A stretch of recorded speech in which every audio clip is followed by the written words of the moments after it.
Hello guys, ito na part 2. Thank you at nakabalik ka. Uuwi na tayo, mainit na at nagugutom na ko. Next time, babalik tayo dito and ganda dito. Ganda. Boom, dami. Sarap na ito, kinilaw guys. Fresh pa. Pero ang ganda na view dito, tignan nyo. Ganda di ba? Pero mainit na talaga. Tara na guys.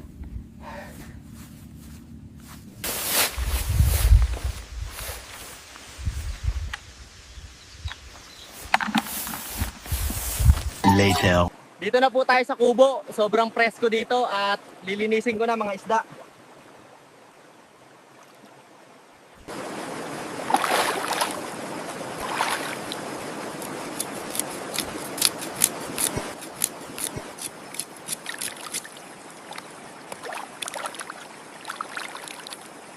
Luto tayo ng pangat na lapu-lapu at salmon.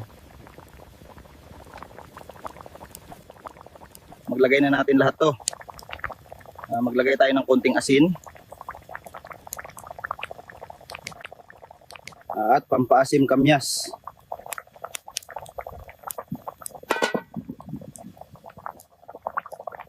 Hintayin natin kumulo ng 5 minutes.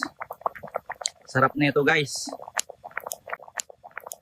Lagyan natin ng konting dahon ng sili. Ihawin naman natin itong isda. At squid that guys. Ito yung tuna guys, ginawa kong kilawin. Sarap pang pulutan to eh. Tara guys, kain na tayo habang mainit-init pa. Magmumukbang tayo ngayon.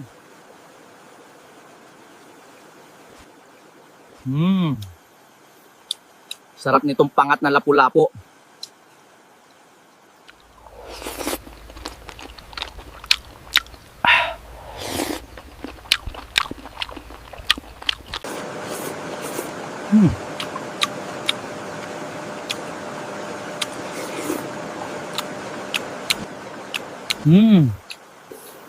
Sarap ng sabaw, tama lang. Ang asim at anghang.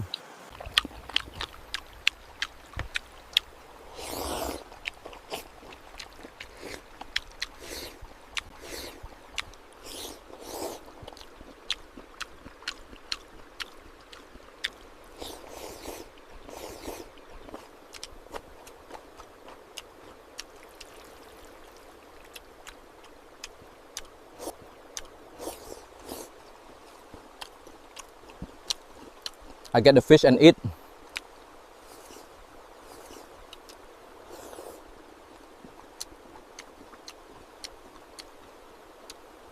Nabusog ako doon guys.